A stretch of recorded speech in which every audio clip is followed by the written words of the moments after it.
भौतिक विज्ञान के भाग 3 में आपका स्वागत है। दोस्तों मैं आज लेकर के आया हूँ न्यूटन गति नियम और जड़त्व से संबंधित कुछ महत्वपूर्ण प्रश्न जो आपके एग्जाम के पॉइंट ऑफ व्यू से काफी ज्यादा इम्पोर्टेंट है। और ये सभी प्रश्न जो है वो बार बार एग्जाम में पूछे गए हैं, इसलिए इन नियमों को और जड़त्व से संबंधित जो प्रश्न बन सकते हैं वो मैं यहाँ पे लेके आया हूँ। इस सभी जो भी क्वेश्चंस है उनकी पीडीएफ भी आप यहाँ पे डाउनलोड कर सकते हैं। चलिए शुरुआत करते हैं आज के अपने वीडियो को। नमस्कार दोस्तों, मैं हूं शिवशंकर तिवारी। आप मुझे फेसबुक चैनल, ट्विटर और साथ में टेलीग्राम जरूर ज्वाइन करिए, क्योंकि मेरी वीडियो की पीडीएफ जो भी है वो टेलीग्राम पे ही आपको मिल सकती है। इसके अलावा अगर आपने चैनल को सब्सक्राइब नहीं किया है तो जरूर सब्सक्राइब कर लें, ताकि उसकी नोटिफिकेशन भी आपको टाइम से टाइम मिलती रहे। चलिए आज के पहले प्रश्न को करते हैं, जिसमें पूछा गया है प्रतिक्रिया के बराबर व विपरीत दिशा में एक प्रतिक्रिया होती है, यह कौन सा नियम है ना। अगर आप साइंस के स्टूडेंट हैं तो ये नियम तो आपके जुबान पे ही होगा, और अगर आप साइंस के स्टूडेंट नहीं है तो डेफिनेटली आपको इसके बारे में जानना चाहिए, क्योंकि ये नियम बार बार पूछा जाता है और आपके जिंदगी में, आपके लाइफ में बहुत जगह इसका काम आता है और डे टू डे लाइफ में आप करते भी हैं ऐसा। जैसे कि अगर आप वॉक कर रहे हो, सिंपली अगर आप चल रहे हो तो चलते वक्त भी आप न्यूटन गति के तृतीय नियम का इस्तेमाल करते हो, क्योंकि जो प्रतिक्रिया होती है, यानी कि अगर आप किसी वस्तु पर अगर आप बल लगा रहे हो, ये कोई वस्तु है और इस वस्तु पे अगर आप बल लगा रहे हो तो ये वस्तु भी आपके ऊपर बल लगाती है। इसका सिंपल सा एग्जांपल अगर आपको समझना होगा तो जैसे अगर मान लो कि ये जल है, यानी कि नदी है, और नदी में अगर आपके पास एक बोट है, ठीक है, बोट अच्छी बनी नहीं है मेरी, ठीक है, एक बोट है और इस बोट पे अगर आप बैठे हुए हैं, ठीक है, तो अगर आप इस बोट पे इस डायरेक्शन में चलेंगे तो बोट जो होगी ना आपके अपोजिट डायरेक्शन में चलेगी। या फिर अगर आप पानी में तैरना चाहते हैं, अगर आप पानी में तैर रहे हैं इस तरफ की दिशा में, तो आपको अपने हाथ जो होंगे इस तरफ की दिशा में करने होते हैं, यानी अपने पानी को पीछे की तरफ खींचना होता है, तब आप आगे की तरफ बढ़ पाते हो। तो इसका सीधा सा मतलब है कि जो भी आप क्रिया करोगे ना उसके विपरीत दिशा में एक प्रतिक्रिया भी होती है, और ये न्यूटन गति का तीसरा नियम होता है। चलिए चलते हैं दूसरे प्रश्न पे।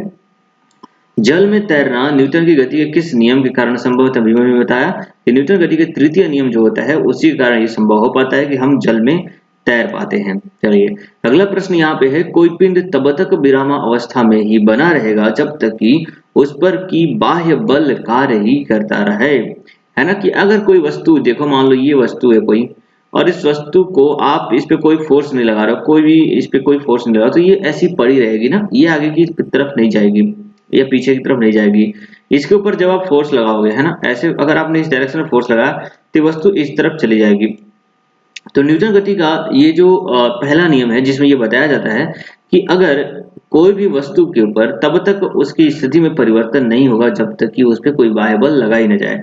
इवन ये भी कहा जाता है कि अगर कोई वस्तु चल रही है, जैसे कि यहाँ पे कोई वस्तु है और ये चल रही है, इस डायरेक्शन में चल रही है, इस डायरेक्शन में जा रही है, तो ये तब तक चलती रहेगी जब तक इसको कोई वस्तु आके रोके ना, जब तक कोई इसको स्टॉप ना करे तब तक ये चलती रहेगी। फिर आप कहेंगे कि हम तो साइकिल चलाते हैं, तो साइकिल चलाना, पैडल चलाना छोड़ देते हैं तो साइकिल रुक जाती है, तो ऐसा कैसे पॉसिबल है? जी बिल्कुल, आपको कहना सही है, लेकिन साइकिल चलाते हो तो आपको पता होगा जो साइकिल के चक्के होते हैं वो जमीन के साथ कहाँ पे होते हैं? जमीन के साथ कांटेक्ट में होते हैं। अगर ये साइकिल मान लेते हैं इसको, ठीक है, ये साइकिल के चक्के हैं और ये आपकी साइकिल का हैंडल है, ठीक है, और ये साइकिल का आपका पीछे वाला चक्का है, तो ये साइकिल जो है आपकी चलने वाली है। तो साइकिल के जो चक्के हैं वो जमीन पर ऐसे लगे होते हैं, तो जमीन के साथ घर्षण की क्रिया की वजह से इसके जिस तरफ जाती है उसके अपोजिट डायरेक्शन में फोर्स लगता रहता है, इसलिए साइकिल चलते चलते रुक जाती है जब आप पैडल नहीं मारते हैं तो। और अगर आप इस चीज को, अगर एक जहाँ पे घर्षण ना हो वैसे जगहों पे अगर आप जाकर देखें तो डेफिनेटली ये साइकिल अगर एक बार चलेगी तो दोबारा कभी रुकेगी नहीं जब तक इस पे कोई बाह्य फोर्स नहीं लगाया जाएगा। जैसे हम स्पेस की बात करते हैं तो स्पेस में क्या होता है कि वहां पर अगर कोई एक पदार्थ एक डायरेक्शन में जा रहा है तो वो रुकना नहीं होता है, वो रुकेगा ही नहीं, वो जाता जाएगा, तब तक नहीं रुकेगा जब तक उस पर कोई वस्तु का बाह्य बल आरोपित न किया जाए। ये न्यूटन का प्रथम नियम होता है। चलिए अगला प्रश्न है, बल की परिभाषा आती है न्यूटन के प्रथम नियम से, ठीक है, न्यूटन गति के प्रथम नियम से ही बल की परिभाषा आती है। दूसरा बात करते हैं, किसी पिंड उस गुण धर्म को क्या कहते हैं जिससे वह सीधी रेखा में विराम या एक समान गति की स्थिति में किसी भी परिवर्तन का विरोध करती है। किसी भी परिवर्तन का विरोध करती है उसे हम क्या कहते हैं? जड़त्व का नियम कहते हैं। न्यूटन गति का जो प्रथम नियम है ना, वो जड़त्व के नियम से ही संबंधित है। यानी कि स्थिति में अगर कोई वस्तु गति में है, कोई वस्तु कैसे है? गति में है कोई वस्तु, तो गति में ही रहना चाहेगी, और अगर कोई वस्तु विराम में है तो वो विराम में ही रहना चाहेगी। ये किसका नियम है? तो जड़त्व का नियम है। चलिए अगला प्रश्न देखते हैं। न्यूटन के पहले नियम को भी कहते हैं क्या? अभी भी बताया, जड़त्व का नियम ही न्यूटन का प्रथम नियम होता है। चलिए अगला प्रश्न देखते हैं। गाड़ी खींचता हुआ घोड़ा किस बल के कारण आगे बढ़ता है ना? जैसे आप होते हैं, घोड़े होते हैं, कोई भी इंसान जब वो चल रहा है तो आगे की तरफ वो क्यों बढ़ता है ना? ऐसा क्या चीज होता है? वही अगर आप देखिए, अगर पानी में आपको चलना हो तो प्रॉब्लम होती है, अगर आपको बालू में चलना हो तो आपको प्रॉब्लम होती है, लेकिन एक सूखी जमीन पे चलना हो तो आप आसानी से चल पाते हैं। तो ऐसा कैसे हो पाता है ना? ये जानने की बात है कि आप अगर घोड़े की बात करते हैं तो गाड़ी खींचता है, तो घोड़ा के ऊपर कैसा बल लगता है जिसकी वजह से गाड़ी खींच पाता है? तो देखो, घोड़ा जो है ना अपने पैरों से पृथ्वी पर तो आरोपित बल लगाता है, तो घोड़ा जो है अपने बल पृथ्वी पर लगाता है, लेकिन पृथ्वी के द्वारा घोड़े के पैर पर भी आरोपित बल होगा। इसकी वजह से घोड़ा जो है आगे की तरफ बढ़ता है और गाड़ी खींच जाती है। चलिए अगला प्रश्न पढ़ते हैं। अगला प्रश्न है, चलती हुई बस जब अचानक ब्रेक लगाती है तो उसमें बैठे हुए यात्री आगे की दिशा में गिरते हैं, इसके किसके द्वारा समझाया जा सकता है? तो डेफिनेटली आप भी अगर कभी बस का सफर किए हो और बस में अचानक से ड्राइवर ने ब्रेक लगा दिया हो, ठीक है, बस में अचानक से ड्राइवर ने क्या लगा दिया हो? ब्रेक लगा दिया हो, तो यहाँ पर बैठा हुआ जो व्यक्ति होगा वो आगे की तरफ गिरेगा, है ना? क्या होगा? आगे की तरफ गिर जाएगा। क्यों गिरेगा? अगर उसने अचानक से ब्रेक लगाई है तो हर व्यक्ति, जितने भी व्यक्ति होंगे वो आगे की तरफ झुकेंगे, आगे की तरफ गिरेंगे। ऐसा क्यों होता है? तो वो होता है न्यूटन का प्रथम नियम, जिसमें ये बताया गया है कि कोई वस्तु विराम में है तो विराम में रहेगी, जो वस्तु गति में है तो गति में रहेगी। यानी कि बस जब चल रही थी तो बस की गति होने की वजह से इसमें बैठे लोगों के अंदर भी गति आ गई थी और सारे लोग आगे की तरफ बढ़ रहे थे। लेकिन जैसे ही बस ने ब्रेक अप्लाई किया वैसे ही बस तो रुक गई, लेकिन लोग जो बैठे थे वो नहीं रुके, उनकी बॉडी जो थी वो गति में थी, जिसकी वजह से वो आगे की तरफ चले जाते हैं। चलिए अगला प्रश्न देखते हैं। आगे के प्रश्न में है, रॉकेट की कार्यप्रणाली किस सिद्धांत पर आधारित होती है? देखो, रॉकेट क्या काम करता है? रॉकेट के अंदर नीचे की तरफ देखेंगे तो वहां पे आग लगाई जाती है, जो कि प्रणोदक की वजह से वो जलना शुरू करता है, और जलता हुआ इतना तेज फोर्स नीचे की तरफ देता है तो रॉकेट ऊपर की तरफ जाता है। तो ये न्यूटन गति का तृतीय नियम होता है, जिसमें क्रिया प्रतिक्रिया बराबर होता है, विपरीत दिशा में होती है। ये अगर हम रॉकेट मान लिए तो आपने देखा होगा कि रॉकेट को कभी लॉन्च होते हुए अगर आपने देखा होगा तो इसके नीचे से यहाँ से आग जलती रहती है, ठीक है? या फिर दिवाली में आपने पटाखे छोड़े होंगे तो भी आपने देखे होंगे, यहाँ से आग लगाते हैं हम लोग, तो ये आग जब नीचे जितना तेजी से जाता है ये रॉकेट उतना ही तेजी से ऊपर की तरफ जाता है ना? तो एक प्रतिक्रिया जो नीचे की तरफ लग रही है और उसकी विपरीत प्रतिक्रिया ऊपर की तरफ हो रही है, तो ये न्यूटन गति का तृतीय नियम हो जाता है। आगे देखते हैं, अश्व यदि एकाएक चलना प्रारंभ कर दे तो अश्वारोही की गिरने की आशंका का कारण क्या है? तो देखिए, अश्व पे बैठा हुआ व्यक्ति अगर अचानक से घोड़ा चलने लगे तो जो इसके ऊपर बैठा हुआ व्यक्ति होगा वो स्थिर में रहता है, और घोड़ा आगे की तरफ चला तो इसकी बॉडी तो आगे की तरफ जाएगी, लेकिन इसका जो ऊपर वाली हिस्सा होगा वो पीछे की तरफ रह जाएगा। ये जड़त्व का विश्राम जड़त्व नियम है, क्योंकि बॉडी स्थिर में थी और अचानक से गति में होने की वजह से वो गिर जाती है। दोस्तों, मैंने अभी तक कुल 10 प्रश्न करा दिए। उम्मीद करता हूं कि आपको इन प्रश्नों को समझ में आ रहा होगा, और काफी इंपॉर्टेंट प्रश्न है, इसलिए आप प्लीज इस चैनल को और इस वीडियो को जरूर लाइक कर दीजिए और सब्सक्राइब तो आप कर दीजिए, क्योंकि ऐसे ही प्रश्न आपके एग्जाम में पूछ जाते हैं और ये सारे प्रश्न यहाँ पर आपको मिलने वाले हैं 1 by 1। ओके, चलिए अगला प्रश्न देखते हैं। अगले प्रश्न में है, क्रिकेट का खिलाड़ी तेजी से आते हुए बॉल को क्यों अपने हाथ को पीछे खींचकर पकड़ता है ना? देखा होगा आपने क्रिकेट, अगर आप देखते होंगे कि अगर कोई बॉल जो है वो आ रही है तो उसमें क्या होगा कि जो भी प्लेयर होता है बॉल को कैच करते वक्त अपने हाथ को पीछे की तरफ करता है ना? ऐसा इसलिए करता है ताकि जो बॉल हो सके ना वो विश्राम की स्थिति में आ सके, ठीक है? इसलिए ऐसा किया जाता है। चलिए अगला प्रश्न देखते हैं। अगला प्रश्न है कि बल गुणनफल है, बल की परिभाषा क्या होती है? F = ma। आपने देखा होगा न्यूटन गति के दूसरे नियम से ये बताया जाता है कि F = ma। अब इसमें m क्या है, ये क्या है पता है?